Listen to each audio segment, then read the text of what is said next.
Hi everyone, welcome to Prince Academy. How are you all? I hope you're doing very well, right? Actually, many of you are busy with your preparations for your upcoming exams, right? But some are scoring very less marks due to lack of proper information and lack of proper guidance. So, I am here to help you to score better marks. In the part of that, in this video, we are going to discuss the importance of few topics for our upcoming exams, that is MSO 001 sociological theories and concepts. So without wasting our time, let's start our video. Before that, if you are new to channel, don't forget to subscribe, right?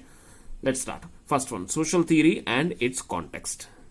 In this unit, you have to cover prominence of socialism, individual versus collectivity, Comte, Auguste Comte, and the Enlightenment, Durkheim and the Enlightenment, the Marxian ideology, Weberian ideology, the British sociologist, and also finally Spencer's evolutionism. You have to cover all these things because it was also useful for UPSC optional sociology syllabus too, right? Next, theory and paradigm. This concept was actually starts from 3.4 law of three stages, which includes Durkheimian approach, right? Next, 3.5, 3.6 is Weberian ideology. Understand? Next, 3.7 is a Parsons action theory, Talcott Parsons action theory. You have to cover this topic too. Next, social structure is a reality. Social structure is a reality by A.R. Ratcliffe's Brown's contribution, which actually includes a natural science of society. How the social structure, he says, social structure is a reality, a natural science of society, the content of social structure and a structural type, and also finally society and social structure.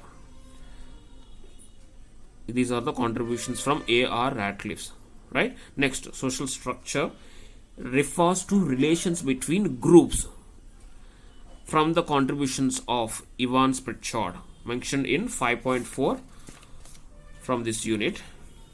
Next, social structure by Levi-Strauss and Edmund Leach. They said social structure is a model. So you have to cover the contributions of Levi-Strauss and Edmund Leach. That was mentioned in 5.5. Next, functionalism of Ratcliffe and Malinowski. Functionalism in social anthropology, the contributions from Ratcliffe, Brown and Malinowski, right? They cover structural functional approach of Ratcliffe, Brown and the functionalism of Malinowski, and also next one, functionalism, Parsons and Robert K. Merton, Talcott Parsons and Robert K. Merton. So this was mentioned in the 6.5. You have to cover these three topics, these two topics from functionalism chapter and above three topics from social structure chapter. Next, eighth one, neo-functionalism 7.3 and 7.4. Which includes the thesis of neo-functionalism.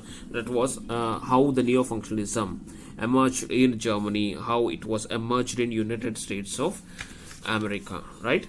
Next, which also 7.4 also discusses the merits and demerits of neo-functionalism. Next, power.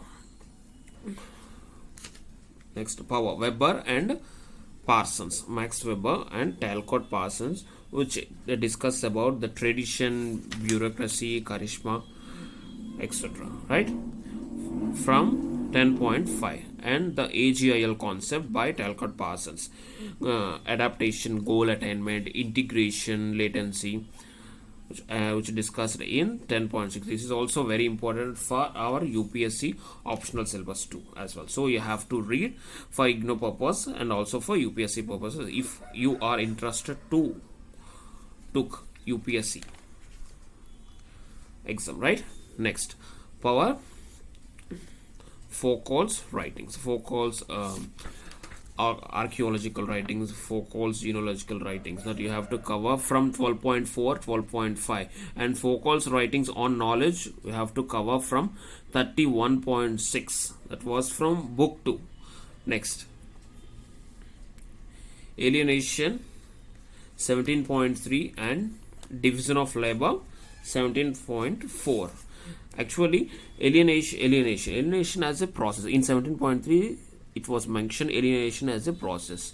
Karl Marx, in his economic and philosophical manuscript published in 1884, he analyzes various aspects of alienation, and he also discussed the concept of division of labor from 17.4. It was discussed in 17.4. Next, let's see few questions from book 2. These questions from book 2. First one is, 12th one is sovereignty. I have to read from 18.4 to 18.6, which actually includes legal and political sovereignty, and internal sovereignty, and also external sovereignty. Next, state and power. State and power, this is also one of the important chapter. The complete chapter is very, very, very important.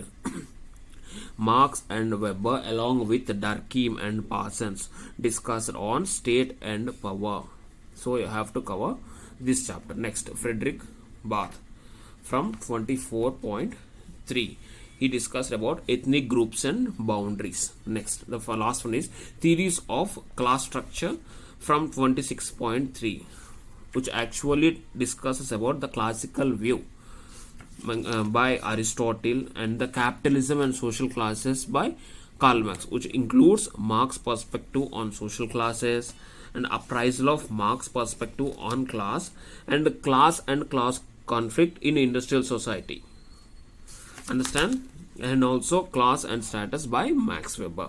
You have to cover all these 15 topics, which are very useful for your upcoming Ignou exam. And also most of the syllabus from this subject is very, very, very useful to your UPSC optional preparation if you are interested to took UPSC exam. Hope you clear with these questions. If you have any doubt, mention in the comment section. I'll reply as soon as possible. Thank you all.